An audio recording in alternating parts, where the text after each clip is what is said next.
The full-time whistle rings out in Bermuda, a famous night for Curacao. Jamaica football confusing again. Must win versus technical gap could cost the Reggae Boyz. This is not a reactionary video, but one that could save the Jamaica men's national team in beating Curacao this coming Tuesday on the 18th of November 2025. Join Premier 7 right now for the big chat.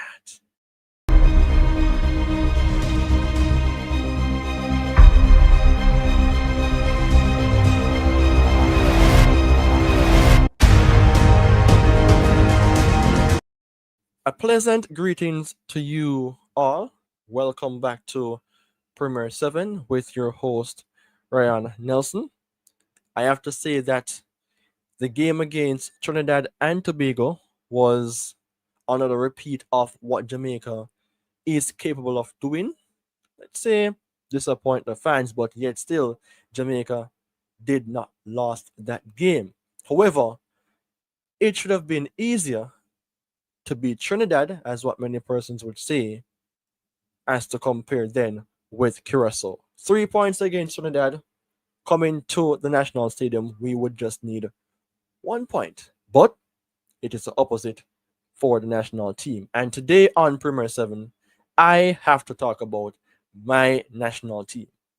Forget about yesterday's game, but we have to assess yesterday's game because by way of reflecting on what could have been better is what we can take as a learning lesson into that game against Curacao. So people, Jamaica football confusing again.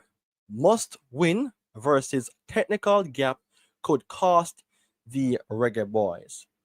It is not a topic that I would say, oh, it is easy to just accept and move on. It is one that will provide some details as to how Jamaica can go into the game against Curacao and not to say come out with just a point, because that would not help. We have to obtain the 3 points. The situation we're in, technically speaking, this is the reality. Curacao hammered Bermuda 7-0, a game where their technical precision was clear. Quick passes, short combinations, intelligent moves. Every chance they created came from clean, organized, technical football.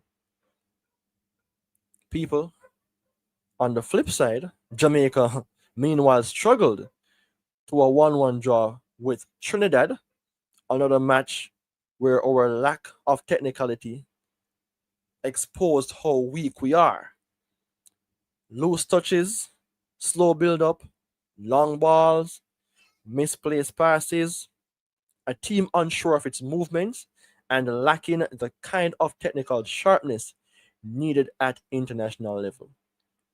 A lot of us watched the game yesterday, and I can remember when the commentator stated that Jamaica have the best, if not the best team in the CONCACAF region based on qualification for World Cup, but the team is yet to join and play with chemistry. So, I mean, the table is simple. Curacao only needs a draw. Jamaica must win.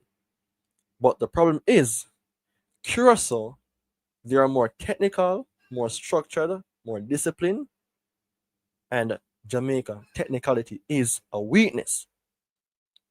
Can Jamaica make a massive difference? As a fan, for me personally, I am nervous for the Curacao game, and I was even nervous yesterday. I guess it's just a fan thing for me. But other fans would say Jamaica are going. Based on our performances, except from Bermuda, where we blanked them 5-0 and 4-0, there's nothing else we can say that Jamaica played convincing football against other teams. We have to be struggling, in most parts, Not to say we didn't have better games, not talking about Bermuda, but other games that could be better, or let's say we had better games compared to Trinidad. Jamaica still lacked that clearness in terms of this is how we're playing football.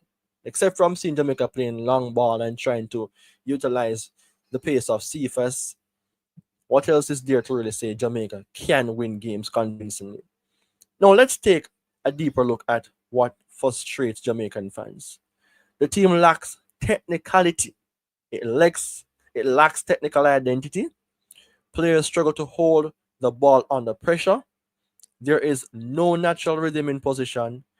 Pass accuracy is inconsistent. Transitions are low, and the decision making isn't sharp enough.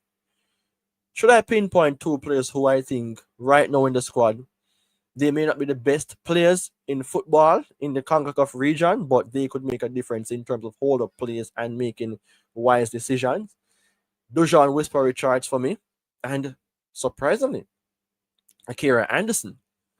I can say that before the game against Trinidad, I was watching a video with Eddie Vision TV. Big up Eddie. Eddie was saying that put angling alongside a Hayden to bring about that balance. Did that happen? Absolutely not. Who else can play there if not angling? Many of us have to say then Bobby Reed.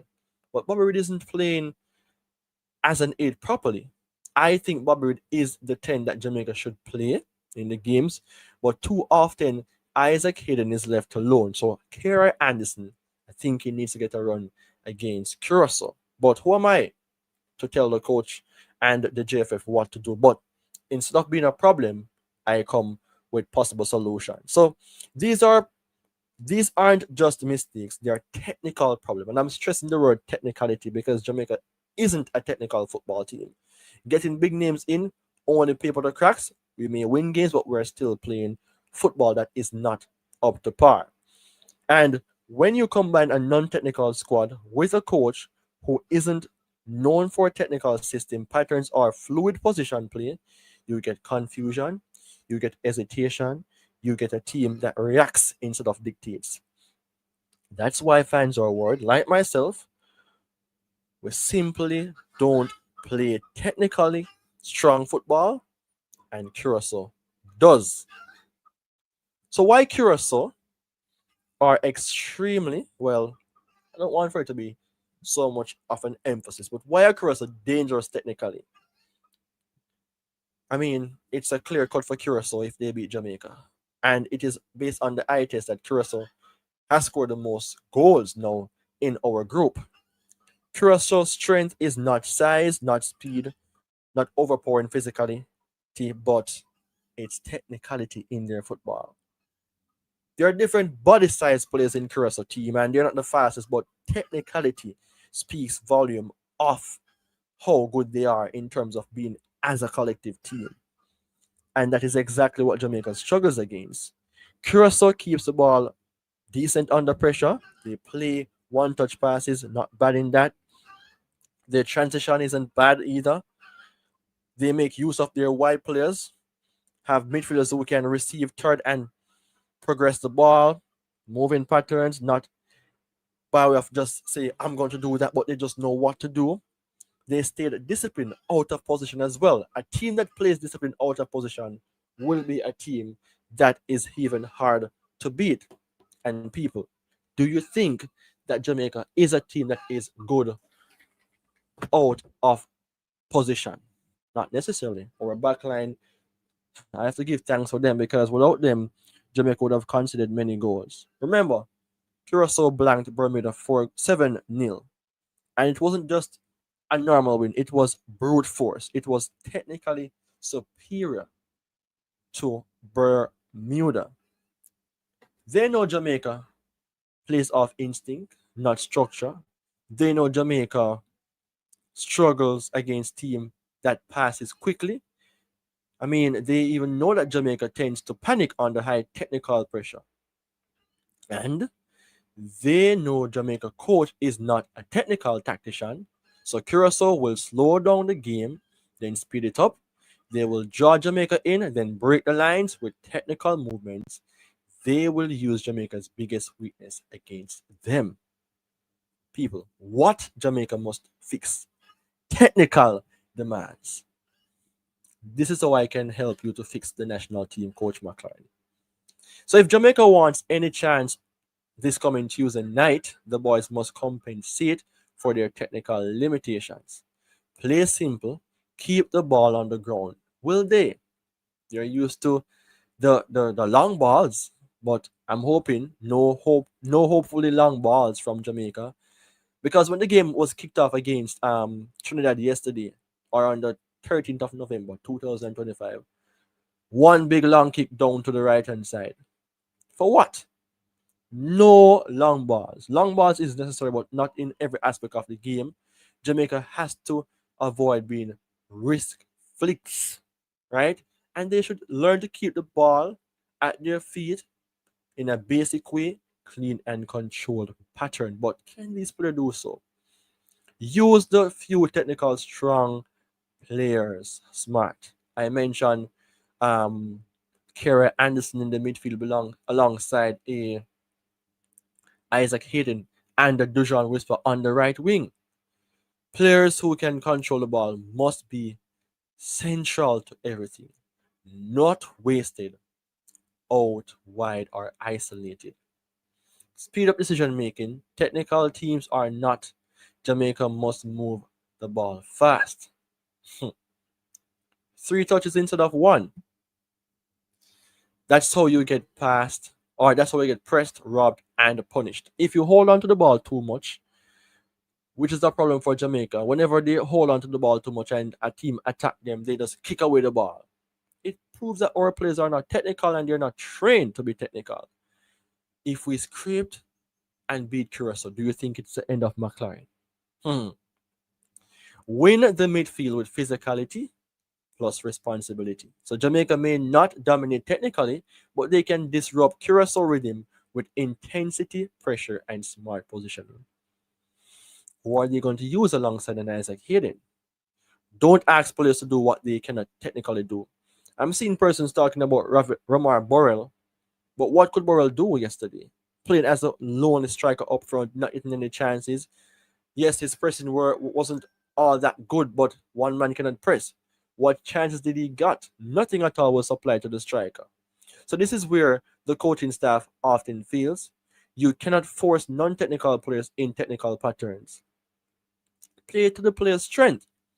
Because Coach McLaren is not a tactician, why putting even Demarai Gray on the right wing? Why didn't start Dujan Whisper Richards, who is a natural right winger? You could boom then use a Demarai Gray when you took off a Cephas for control. You put on another player who likes to kick the ball and run, like was a Tyrese Campbell. So we're making some mistakes in terms of our decision making. And most importantly, the coach must stay away from technical experiments. This is not the night to try deep positions, system triangle rotations, or slow build up. Jamaica doesn't have the technical base for that. Keep it straightforward, keep it direct, and keep it disciplined. Play to the strengths of the player. Final warning, Coach McLaren. The technical gap can decide every single thing. So here's the one in Jamaica cannot ignore. This match is not just physical, it's not just tactical, it's not just emotional, it is technical. Technicality is the key to this game. So Curacao are coming to Kingston with the advantage. They're more composed on the ball, cleaner in position, and more structured in movement. I am dying to see Tuesday come. I really want to see that game. Jamaica must fight, chase, press, and push because they will not outplay Curacao technically. They must win with intensity, not elegance, with aggression, not artistry, with heart, not technique. This is the fight Jamaica must bring, or the World Cup dream automatically to qualify will have to go into the next stage. So our dreams will basically end, and we don't wish to go down that long road. So people, what is your say? What is your say on the topic? Jamaica football confusing again. Must win versus technical gap could cost the Reggae Boys. People Premier 7 is on the road to 3,000 subscribers. I think this video is one that makes a lot of sense. I would love to hear what you have to say about this game coming up. I don't wish to be as aggressive like last time when I watched Jamaica versus Trinidad. I did not behave all that bad, but there were moments I was a real diehard fan. I never liked the officiating here and there in some part of the game, but come on, quit talking about the past. Use the past to do better. So, people, let's have a talk on this. Let's have a talk on this. You share your comments, I respond. You all take care until we meet again. Bye bye for now.